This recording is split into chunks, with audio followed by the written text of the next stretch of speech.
Thank you. Thank you all for being here, and thank you to my panelists for allowing me to be curious with you out loud in front of everyone. So, I just want to open up because we're the first panel of the day, and one thing that really occurs to me when I go and buy food at the supermarket is that what we eat, what we don't eat, how we eat, what we throw away, how we shop, there are a lot of actors shaping those choices. It's not just on us.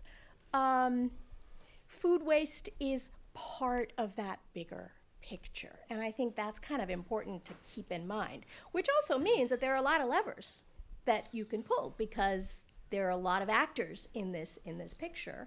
So Caleb, I really want to start with you to understand, what does the science tell us about how we waste food, and what does the science tell us about how we can waste less food? Yeah, absolutely.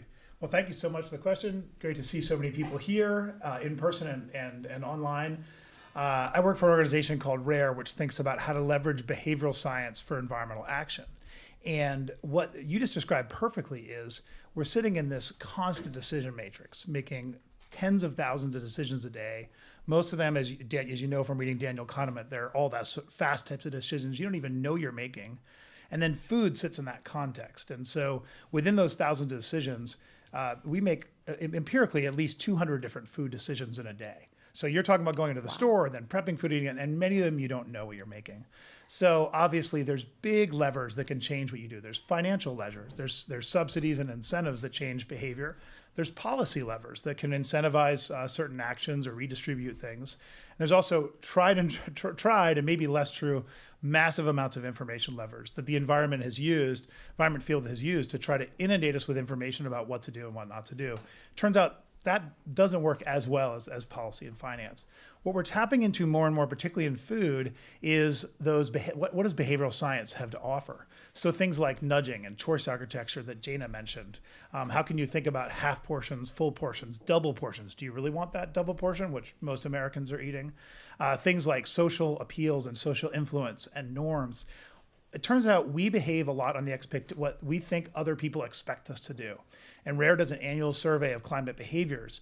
And it turns out we are very pro limiting food waste. About 90% of Americans think we should be reducing food waste. We think only 60% of Americans are like us. And how do we behave? We behave like those 60. We don't actually behave like the 90. Right. And then finally, emotional appeals, just heart, soul. How do you get people to take action based on things like love, friendship, et cetera? So there's a lot of different drivers in behavioral science we can tap into and have not even tried. I mean, that 90% number, that's kind of a rare number. Yeah, absolutely. 90% of Americans do not agree a lot right now on a lot of things. Oh, no. Yeah, exactly. So, if they agree on reducing food waste, but think that others are less virtuous, that is a very, very interesting thing to keep in mind. A question for you all, and jump in at any order, okay? We're talking about levers. What are the top levers for you? Like one really important lever. We can start with you, Roni. You've worked on one in particular, and that's the issue of food labeling, something that we encounter like every day when we go into the supermarket. Talk about that lever. Yeah. So this is a really important lever, and there are many, and as was discussed, this is such a complex issue. We've got to hit it from all different angles. And one of them is that when we have to decide, are we going to eat this? Are we going to toss it? There's like a lot of both thoughts and emotions and subconscious reactions going on in terms of, is this going to taste good? Is it good quality? And is it going to make me sick? And so food date labels are one way that consumers often use to say, like, is this okay to eat? And a challenge is that for most foods, we would actually rather that they use their senses to make those decisions. Like, is it, does it look good? Does it smell good? Does it taste good? And so food date labels, having a standardized food date label policy will help us to better educate consumers on what to do with those foods and how to make those decisions. So right now, the date labels on food, there's no regulation at all, or almost none, and so they can mean anything. And what we hope is that there would be one that would say something about quality and one that would say something about safety, and that those would be standard across the country. And REFED has estimated that we could save about 3 billion pounds of food per year by having a standardized date label policy. So it could be pretty impactful. And then once we have that policy, we need to do education, and there's a few other pieces that need to go along with it to help consumers better understand how to use the labels. So those two labels would be, is it safe to eat by whatever? Use by, yeah. Use by. But what does use by mean? Use by doesn't tell me anything. It doesn't mean that I can't eat it after September 22nd. Right now it doesn't, because there's no standardized meaning, although industry has a voluntary agreement that says that the use by label would mean safety. But the problem is we can't trust that label means what it should mean. Right. That's only used for a few foods where safety is the key factor. But most foods, it's a quality concern. Right. And the quality is not even going to start deteriorating. By the date of that label, the quality is really, indistinguishable to most people. Yeah. So. Other levers. Who wants to jump in? Jilly, do you want to jump in? City Harvest is an organization here in New York City. We're a food rescue organization that's been around in New York City for over 40 years. And we capture that great food that's going to waste on a massive scale. This year we'll rescue and deliver over 86 million pounds of food. 70% of it is going to be fresh fruits and vegetables. And the quality is fantastic.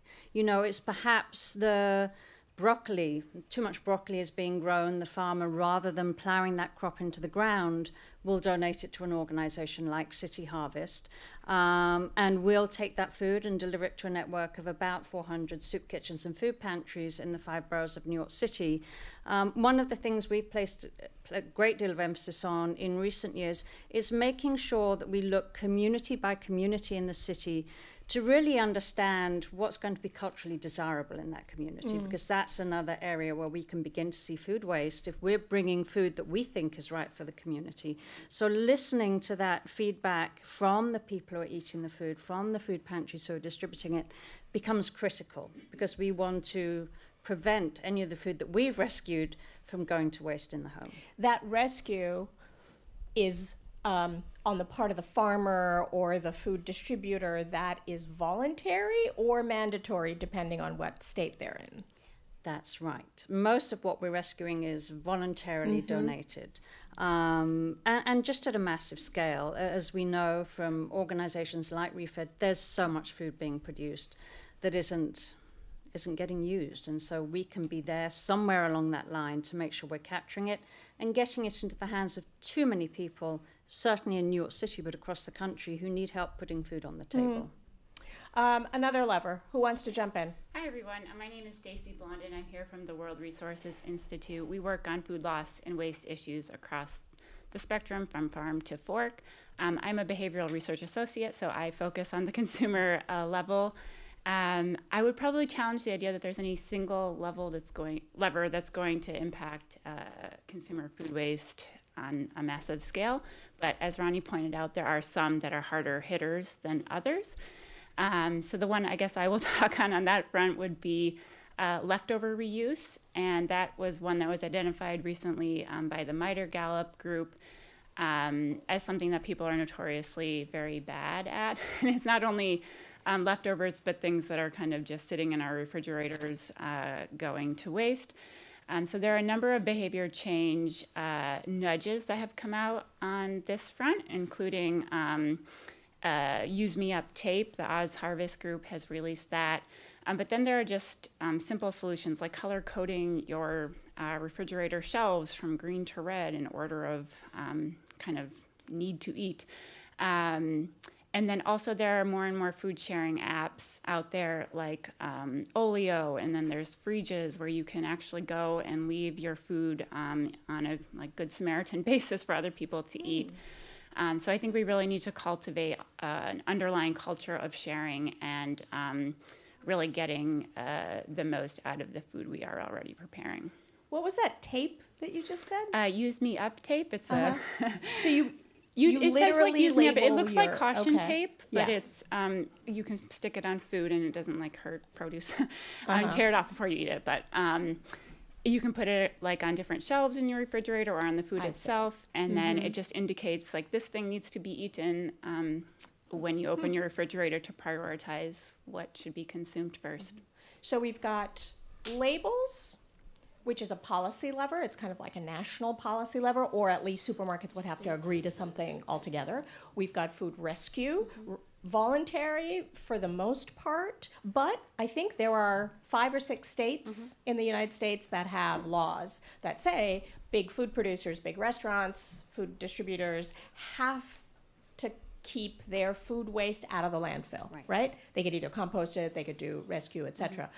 Honestly, I've seen there's like no enforcement most of the time. So food rescue, another lever, and the kind of at the consumer level, nudges, right? Any other levers? Yes. I can chime in. When I mentioned that social normative bubble that we have, and we did a project, because the real challenge is, outside of, say, policy, how might you get these to scale, these behavioral changes? So Google has a commitment to have half their food waste by 2025, this year. As part of that journey, we partnered them with a pilot set of cafeterias, putting in social messaging around what other Googlers are doing. What are others doing with food waste? What type of portion sizes? And then, of course, because it's Google, they used AI to measure exactly how much food waste went into the cafeteria waste bins, and found out with this messaging trial about a 30% reduction in food waste across a 6-month period at the Google cafeterias. And then they were able to take that around the world. And so thinking about how to get that social influence leverage to scale, we're also working now with the entertainment sector in Hollywood, not to tell people what to do, but to get this idea of this environment around what are the emerging norms around food waste. So try to bring that 60% figure up a lot higher. Okay, so walk me through that. I walk into a cafeteria, like on my college campus or at my workplace, and what am I being like? That seems very finger waggy. Well, What it's am I being actually told? positive messaging Yeah. around the behaviors of others, as opposed to telling you what to do. And it's a Okay. very different field. I mean, the environment field has this challenge across all issues, where we're notorious for talking about the negatives of environmental bads, as opposed to the positives. And so What would a this positive is message look like? just others are choosing a smaller portion size, or others are ensuring when you're putting your waste in the tray have actually had empty plates going into this area. Are you? So just sort of really continuing to channel that side of things, and really importantly for behavioral science, A/B testing all those messages Right. to see what works, iterate, and then as it works, then you can take that message to scale. You know, food is so personal that I suppose it's unavoidable that we're putting so much responsibility on individual choice, right? But that's a lot of responsibility on the individual making food choices. A lot of times, those are working women like me. What about institutional reforms or levers? What kinds of things work? And I'm looking at you, Stacy, because you've tested some solutions that work, say at the supermarket. What works and what doesn't? Sure, yeah. So at WRI, we love to talk about the motivation, opportunity, ability framework, which is basically a way of looking at how to shape consumer behavior. So as Roni and others have mentioned, a large percentage of Americans are already motivated to reduce food waste, but we really need these underlying structural and societal support systems for people to waste less. So we have turned our attention more recently to the retail sector as kind of this nexus between food suppliers and consumers. So on the supplier side, we have farmers and manufacturers, and then the consumer is retail and households. Households obviously contributing the greater portion of food waste at that end.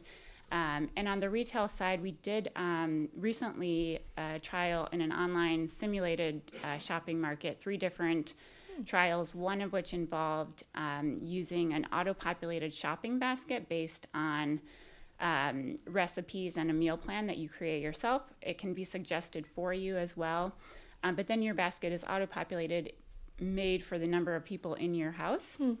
So we looked at outcomes on how that aligned with the caloric needs that the family size needed for that week.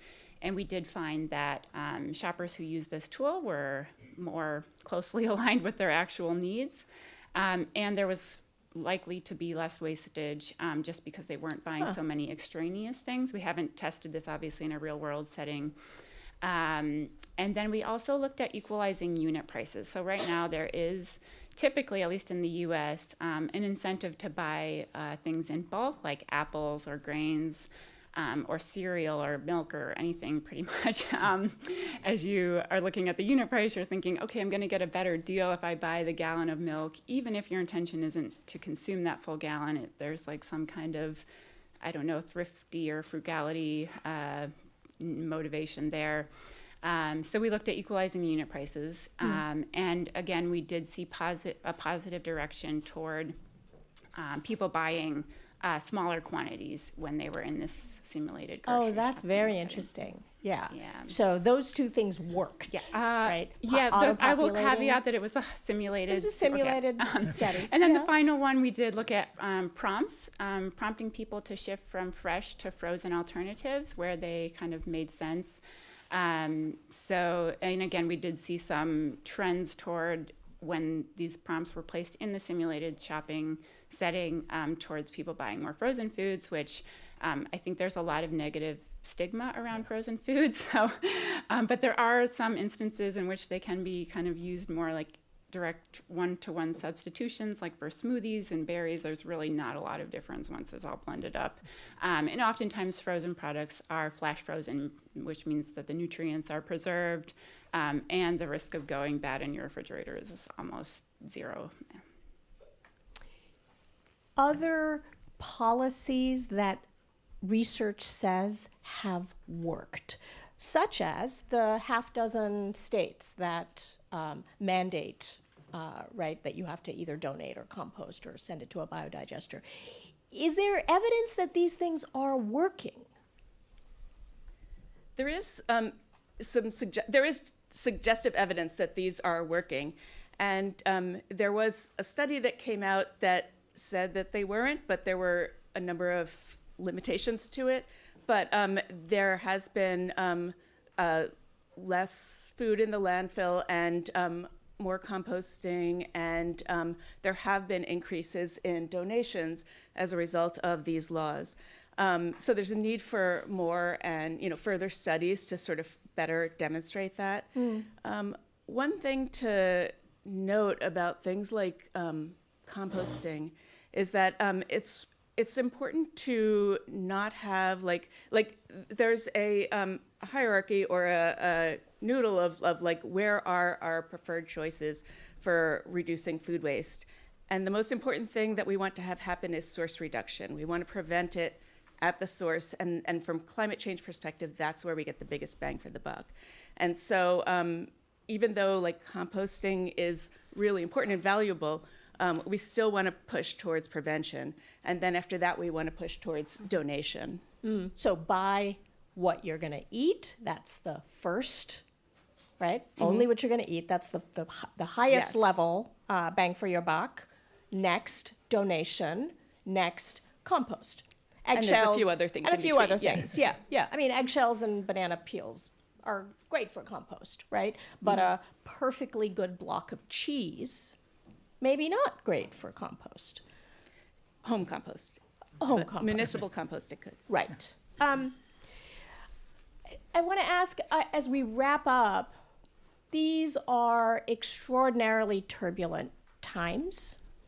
There are cuts to food aid, tariffs, immigration raids. All of that affects the food system profoundly, and it affects the number of food insecure people profoundly. So is this, I don't want to say, is this a good time or a bad time? Like, is there a particular opportunity in this moment? Or is this a particularly hard moment to move the needle on food waste policy? Jilly, I mean, we're seeing the biggest cut to the SNAP program in history with $187 billion to be cut. And now, as reported, I think, by Wall Street Journal over the weekend, we're going to see next month the last ever food insecurity report issued by the USDA. That will serve to mask the impact of those SNAP benefit cuts. So it's an incredibly difficult time, and a time that we really will turn to a lot of organizations like Feeding America across the country, organizations like City Harvest here in New York City, to figure out how do we keep this issue of food insecurity visible, because that US federal government data on food insecurity rates is going away. Jump in, please. Is this, of course, it's an important time. It's always an important time to reduce food waste. But is there an opportunity right now? Is it a particularly difficult time to enact policy? I mean, I'd say for two reasons, and they're both unfortunate reasons, but if we don't have the reality in front of us, food prices are rising, so obviously the value of food waste is increasing, and that monetary incentive we can't erase. With all the smartest parts in the policy in the world, still the monetary incentive is rising. And the second is it is increasingly difficult to talk publicly about climate. So we are forced in the environment sector, not just in food waste, to be making our case through other definitions, through health, through economics, through personal well-being and safety, et cetera. So that both for very negative reasons, higher prices, higher inequity, and not being able to talk straight about climate issues, if you want to see the change, is forcing us to think differently about these issues. And so I think our only choice is to be seeing those as opportunities, particularly in the messaging side. Otherwise, we just silence ourselves for a few years. I mean, as food prices rise, do people waste less food? Do we know that? No. Okay. Well, you can go. I think Dana mentioned this earlier on the conversation with Danny. We see some mixed evidence on that front. People seem to be motivated by, or at least self-reportedly motivated by, like the opportunity to reduce the amount of money they're spending on food. But when food prices rise, we don't see necessarily the dip in food waste. Right. Yeah. I will say that in New York City, and I think in the face of rising food prices, the number of people visiting food pantries in 2019 was 25 million, or the number of visits to food pantries, rather, was 25 million, and last year it was 47 million. Wow. So many more people than ever before are turning to this network of pantries, I think, because of those high food prices. Go ahead. So building on that, there is a strong motivation, as both of you had said, to reduce household food costs. And so one of the reasons that we may see increases in household food waste is that people are eating less in restaurants. And so the food waste is happening in their homes. And there are some others. But we can capitalize on that motivation in other ways by offering consumers options. And again, from a climate perspective, REFED has estimated that the most impactful thing we can do is changing portion sizes. And so We didn't talk about that lever, but that's a really important one. And that's also a public health lever as well. Yeah. And so having more options on what your portion size is can be a big one. Having resealable packages so that you can portion it out yourself. Having and frozen packages are often, people will just take out what they need. So giving consumers options like that can enable them to make changes. I want to go back to that 90% figure, and we're running out of time. Does that make this a problem that actually can be solved? I mean, from the broader climate equation, it has the most support in the public as an issue, understood, not debated. Everyone sees themselves as wanting to reduce it. And I think the question the panel is getting into, how? And that big social bubble is one of the lags, and then the policy and financial frameworks are others. So we're on the right side of those issues, but we still have got a big hill ahead of us. Thank you very much. This has been super informative for me, and thank you for being here. Thank you. Thank you.